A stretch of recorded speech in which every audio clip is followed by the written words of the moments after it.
Hello, welcome to my channel আমাদের পাঠশালা। তো আজকে আমি যে বিষয়টা নিয়ে আলোচনা করব সেটি হলো ভগ্নাংশ। প্রথমে দেখব যে ভগ্নাংশ কাকে বলে। ভগ্নাংশ হলো কোনো বস্তুর বা সংখ্যার কত ভাগের কত অংশ তাকেই বোঝায়। অর্থাৎ লব ও হর বিশিষ্ট গাণিতিক রাশিকে আমরা ভগ্নাংশ বলবো। বোঝা গেল? তাহলে ভগ্নাংশ হলো কোনো বস্তুর বা সংখ্যার কত ভাগের কত অংশ, অর্থাৎ লব ও হর বিশিষ্ট গাণিতিক রাশিকেই ভগ্নাংশ বলবো। একটি ভগ্নাংশের দুটো অংশ, একটা হচ্ছে লব আর একটা হচ্ছে হর।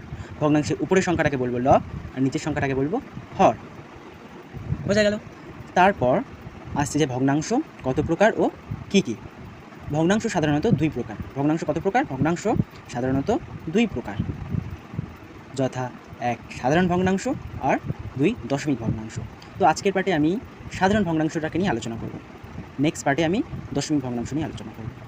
আবার দেখো, সাধারণ ভগ্নাংশ কাকে বলে? সাধারণ ভগ্নাংশ কয় প্রকার ও কী কী?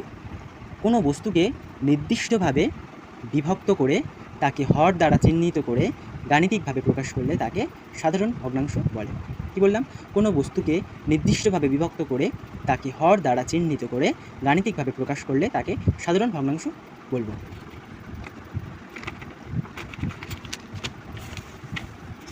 যেমন কি কি দেখো, 5-এর 4, 7-এর 6, এটাকে কিন্তু আমরা বলবো একটা সাধারণ ভগ্নাংশ। এই সাধারণ ভগ্নাংশকে আবার কয় ভাগে ভাগ করা যায়? যেমন প্রকৃত ভগ্নাংশ, অপ্রকৃত ভগ্নাংশ, মিশ্র ভগ্নাংশ ও অনন্যক ভগ্নাংশ। সাধারণ ভগ্নাংশকে কয়টি ভাগে ভাগ করা যায়? প্রকৃত ভগ্নাংশ, অপ্রকৃত ভগ্নাংশ, মিশ্র ভগ্নাংশ এবং অনন্যক ভগ্নাংশ। প্রথমে আসি প্রকৃত ভগ্নাংশ।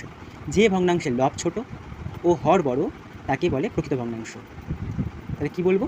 যে ভগ্নাংশের লব ছোট ও হর বড় তাকে প্রকৃত ভগ্নাংশ বলে।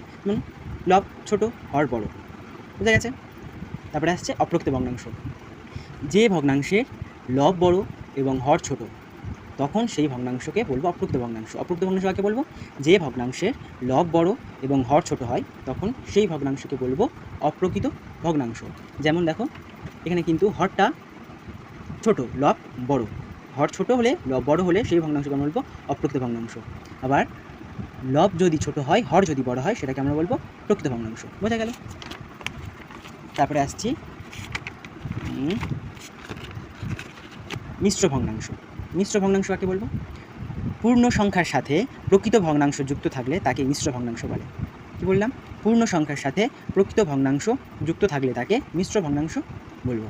যেমন 2 পূর্ণ 5-এর 8, 4 পূর্ণ 3-এর 2 ইত্যাদি। এই মিশ্র ভগ্নাংশটাকে কিন্তু আবার প্রকৃত ভগ্নাংশে পরিণত করার একটা নিয়ম আছে। মিশ্র ভগ্নাংশটাকে প্রকৃত ভগ্নাংশে পরিণত করার একটা নিয়ম আছে, সেটা আমি তোমাকে পরে একটা ভিডিওতে শেখাবো। অ্যাট লাস্ট সবার শেষে কী আসছে? অনন্যক ভগ্নাংশ। দুটি সংখ্যার গুণফল এক হলে একটি সংখ্যা অপরটি অনন্যক হবে। যদি দুটি সংখ্যার গুণফল এক হলে তাহলে কী হবে? একটি সংখ্যার অপরটি তার অনন্যক হবে। উদাহরণ, যে সংখ্যা থাকবে হর ও লবে ঠিক তার উল্টো হবে। তাহলে হর ও লবে যে সংখ্যাটা থাকবে অনন্যক কী হবে? তার ঠিক উল্টে যাবে, লব হর উল্টে যাবে। বোঝা গেল? তাহলে আজকে আমি আমার ভিডিওটা এখানেই শেষ করছি। ভালো লাগলে অবশ্যই চ্যানেলটিকে সাবস্ক্রাইব করবেন এবং কমেন্ট করে জানাবেন।